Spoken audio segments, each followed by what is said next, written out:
ফেরির বাইরে অনেক দোকানপাট ক্ষয়ক্ষতি, ওই দেওয়ানি ঢেউ এগুলো সব নিয়ে গেছে।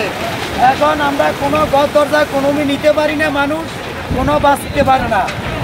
এই অবস্থা কোনো কিছুই নাই, কোনো কিছু নাই। আপনারা জানেন হাতিয়া একটি বিচ্ছিন্ন দ্বীপ। এই দ্বীপের 3 পাশ দিয়া নদী, এক পাশে বঙ্গোপসাগর। হাতিয়াতে কোনো ঝড় জলোচ্ছ্বাস শুরু হলে এখানে খুব প্রভাব পড়ে, এখানকার মানুষ খুব আতঙ্কে থাকেন। আপনারা দেখতে পাচ্ছেন গতকালের ঘূর্ণিঝড়ের প্রভাব আজ এখন পর্যন্ত রয়েছেন, এবং আমার পিছনে যে কাঁচা ঘরবাড়ি বিধ্বংস হচ্ছে তারই একটা জ্বলন্ত প্রমাণ। আজকে মনে হচ্ছে যে গতকালের ঘূর্ণিঝড় আজকে হচ্ছে হাতিয়ার মানুষের প্রতি। হাতিয়ার মানুষ এই ঘূর্ণিঝড়ের মোকাবিলা করার জন্য আল্লাহকে ছাড়া আর কোনো উপায় দেখতে পারতেছে না।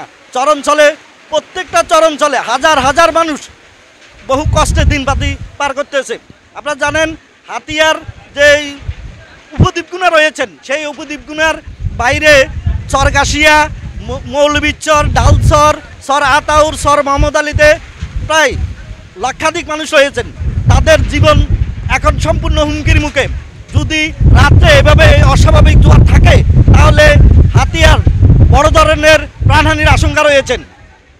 আমি ইতিমধ্যে বিভিন্ন ইউনিয়নের চেয়ারম্যানদের সাথে কথা বলেছি।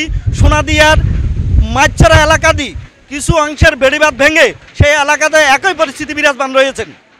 আপনারা জানেন হাতিয়ার যে পরিস্থিতি, এটা মনে হচ্ছে আজকে ঘূর্ণিঝড় হচ্ছে, এরকমই পরিস্থিতি এখন বিরাজ করতেছে। গবাদি পশু, মানুষ সবে একাকার হয়ে গেছে। ঘূর্ণিঝড় নেমালের পরবর্তী এখনই মনে হচ্ছে এখানে হাতিয়াতে ঘূর্ণিঝড় নেমাল এখনই শুরু হচ্ছে।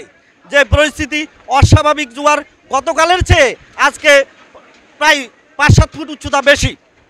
আপনারা জানেন হাতিয়া একটি বিচ্ছিন্ন দ্বীপ। এই দ্বীপের 3 পাশ দিয়ে নদী, এক পাশে বঙ্গোপসাগর রয়েছেন, যার কারণে এখানে কোনো ঝড় জলোচ্ছ্বাস হলে হাতিয়ার লক্ষ লক্ষ মানুষ আতঙ্কে দিন পার করতে হচ্ছে। হাতিয়াতে 242টি আশ্রয়ন কেন্দ্র রয়েছেন। সম্পূর্ণ প্রস্তুত রাখার পরেও সেখানে মানুষজন আশ্রয় নিতে, পুরো মানুষ আশ্রয় নিতে পারতেছে না। যে পরিমাণ মানুষ আশ্রয় নেওয়ার কথা, কিন্তু সে পরিমাণ মানুষ আশ্রয় নিতে পারতেছে না। আমি এই মুহূর্তে দাঁড়িয়ে আছি ননচিরা ঘাট এলাকায়, একটা বেড়ির বাইরে একটা এলাকায়। এখানে বাতাসের এবং জোয়ারের এত তীব্রতায় মানুষের ঘর বাড়ি, দোকানপাট সব কিছু জোয়ারের পানিতে ভেসে যাচ্ছে। মানুষ হাহাকার করতেছে। আপনারা দেখতে পারতেছেন বাতাসের কি তীব্রতা এবং জোয়ারের যে তীব্রতা, এই তীব্রতার কারণে এখান থেকে এখানে মানুষের যে অসহায়ত্ব তার ছিটেফাটো নমুনা এখানে পাওয়া যাচ্ছে। হাতিয়া থেকে শামীমুজ্জামান শামীম, নাগরিক।